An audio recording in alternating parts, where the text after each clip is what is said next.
Independence day రోజు మాట్లాడుతూ ప్రధానమంత్రి దీపావళికి పెద్ద వరం ఇవ్వబోతున్నాను ప్రకటించారు. జిఎస్టీ సంస్కరణలు చేయబోతున్నాం, ఇది భారీగా నిత్యావసర వస్తువుల ధరలు తగ్గిస్తుంది, ప్రజలకు ముఖ్యంగా పేద మధ్యతరగతి వర్గాలకు భారీ ఉపశమనం లభిస్తుంది అని వ్యాఖ్యానించారు. ఆల్రెడీ గ్రూప్ ఆఫ్ మినిస్టర్స్లో కూడా చర్చించారు. రాష్ట్రాలతో కన్సల్టేషన్ మొదలైంది.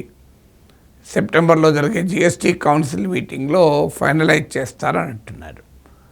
ఇప్పటి వరకు ఏం చేయబోతున్నారు అనేది నేను గతంలో కూడా చెప్పాను, మళ్ళీ బ్రీఫ్గా కూడా మీ ముందు పెడతాను. దీనివల్ల అసలు ప్రజలకు ఎంత ప్రయోజనం కలుగుతుంది, ఎంత భారీ బొనాంజా ఇది, చెప్తున్న దానికి యాక్చువల్గా ప్రజలకు వస్తున్న దానికి ఏమైనా తేడా ఉందా?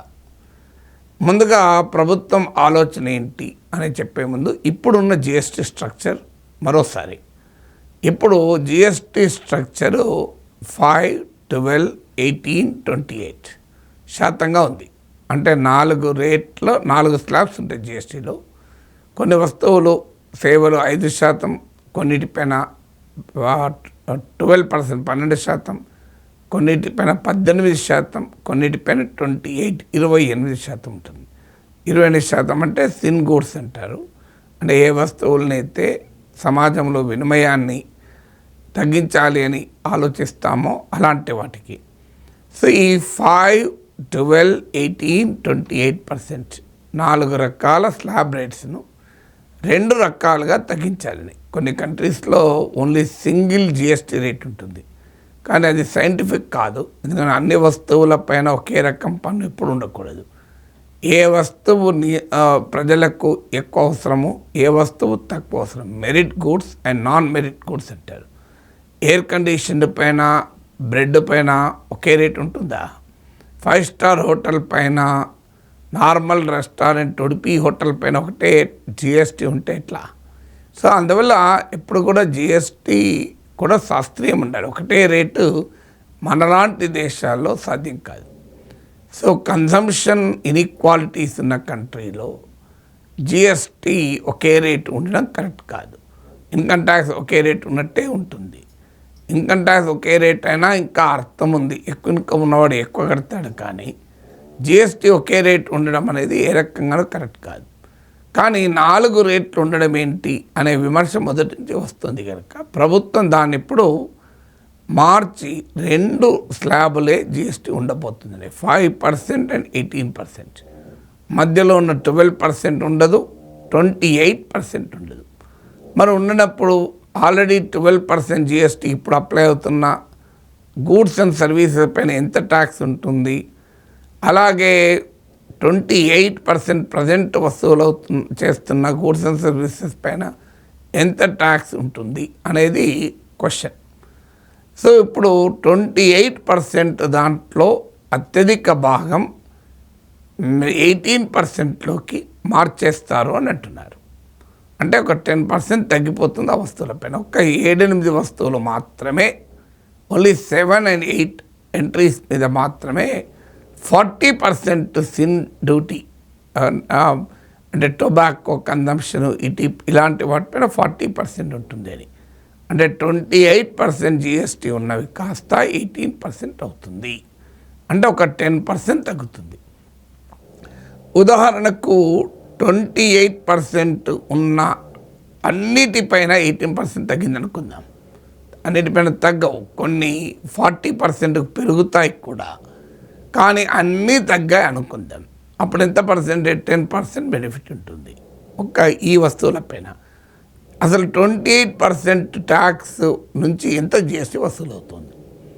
ఇప్పుడు మన దేశంలో వసూలు అవుతున్న జిఎస్టీలో 11% ఈ 28% డ్యూటీ జిఎస్టీ నుంచి వస్తుంది. అంటే 28% GST, 28% GST contributes 11% of the total GST income. 11% of the total GST income. అంటే ఈ 11% వస్తున్న దాంట్లో 10% రిలీఫ్ వస్తుంది. అంటే 1.1% రిలీఫ్ వస్తుంది. అంటే ఇప్పుడు ఒకప్పుడు మీకు 11 రూపాయలు అయ్యేది ఇప్పుడు 1 రూపీ 10 పైసా తగ్గిపోతుంది. ఇప్పుడు ₹1,00,000 జిఎస్టీ ఇందులోకి వస్తుందంటే 11% మాత్రమే ఈ 28%, అంటే 11,000 వస్తుంది. అందులోకి వెళ్ళి ఇప్పుడు ₹1,000 తగ్గుతుంది, 1,100 తగ్గుతుంది.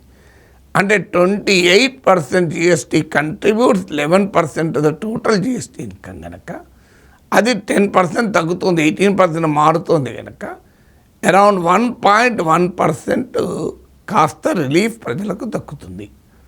ఇక రెండవది ఏంటి, 12% జిఎస్టీ ప్రస్తుతం అప్లై అవుతున్న వస్తువులు సేవలపైన ఏం చేస్తారు. ఈ 12% స్లాబ్ ఉండదు. ఉండనప్పుడు అందులో ఉన్న వస్తువుల్ని 5%కో 18%కో మార్చాలి. 5%కు మారిస్తేనే ప్రజలకు ఉపశమనం, 18% మారిస్తే భారం పెరుగుతుంది. పోనీ 12% ప్రస్తుతం ఉన్నవన్నీ కూడా ఇక్కడ నుండి 5% వసూలు చేస్తారనుకుందాం. అన్ని 12% స్లాబ్లో ఉన్న ప్రతి దానిపైన ఏది కూడా పెంచకుండా అన్నీ తగ్గించి 5% బ్రాకెట్ స్లాబ్ రేట్కి వేస్తారనుకుందాం. అప్పుడు ఎంత, ఇది అర్థం కావాలంటే మనకు 12% జిఎస్టీ ఎంత కంట్రిబ్యూట్ చేస్తుంది టోటల్ జిఎస్టీకి అని అర్థం కావాలి. 12% నుంచి టోటల్ జిఎస్టీకి వచ్చేది 5% మాత్రమే.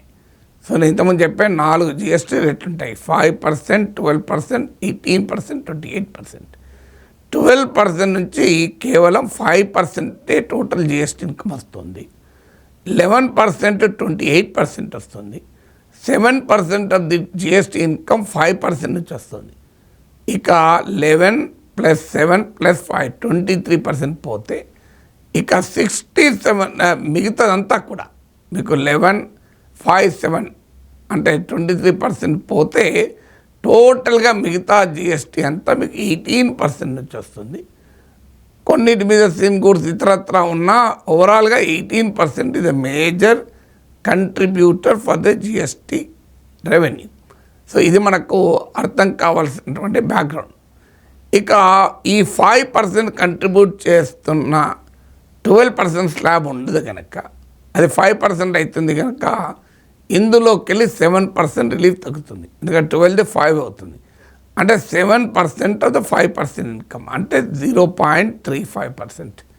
అంటే టోటల్గా మీకు 28% స్లాబ్ ఎగిరిపోవడం వల్ల ఓవరాల్ జిఎస్టీ రిలీఫ్ 1.1%. 12% స్లాబ్ ఎగిరిపోవడం వల్ల ఓవరాల్ జిఎస్టీ రిలీఫ్ 1.35%. ప్రొవైడెడ్ 28% ఉన్నాయన్నీ 18% అవుతాయి, 12% ఉన్నాయన్నీ 5% అయితే. కాకపోతే కాస్త డిఫరెన్స్ కావచ్చు, అవుతుందని నేను అజ్యూమ్ చేస్తూ క్యాలిక్యులేట్ చేస్తున్నా.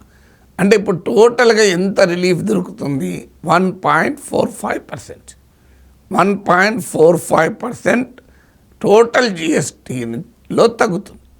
అసలు టోటల్గా జిఎస్టీ ఎంత వసూలు అవుతుంది, 2024-25లో 22 లక్షల కోట్లకు పైగా జిఎస్టీ వసూలైంది. To be precise 22.08 lakh crore. ఇందులోకి వెళ్ళి ఇప్పుడు జిఎస్టీ సంస్థలో ఎంత తగ్గుతుంది, 1.45% తగ్గుతుంది. అంటే 22.08 lakh crores-లో 1.45% అంటే లిటిల్ ఓవర్ 32,000 crores, అంటే 32,016 కోట్లు, ఓవర్ 32,000 crores. సో ఇప్పుడు దీపావళి నుంచి తగ్గే జిఎస్టీ ద్వారా కోట్లాది 140 కోట్ల ప్రజలకు లభించే జిఎస్టీ రిలీఫ్ 32,000 కోట్లు. ఇప్పుడు చెప్పండి, ఇది భారీ అని అనుకుంటే అనుకోవచ్చు, 32,000 కోట్లు ఎక్కువ కదా అని. కానీ ఇది దేశమంతా 140 కోట్ల మందికి ఓవరాల్గా లిటిల్ ఓవర్ 1% రిలీఫ్. మీకు 2019 సెప్టెంబర్లో కార్పొరేట్ ఇన్కమ్ ట్యాక్స్ 10% తగ్గిస్తే పార్లమెంటరీ స్టాండింగ్ కమిటీ ప్రకారం కేంద్ర ప్రభుత్వం 186,000 కోట్ల ఆదాయాన్ని కోల్పోయింది.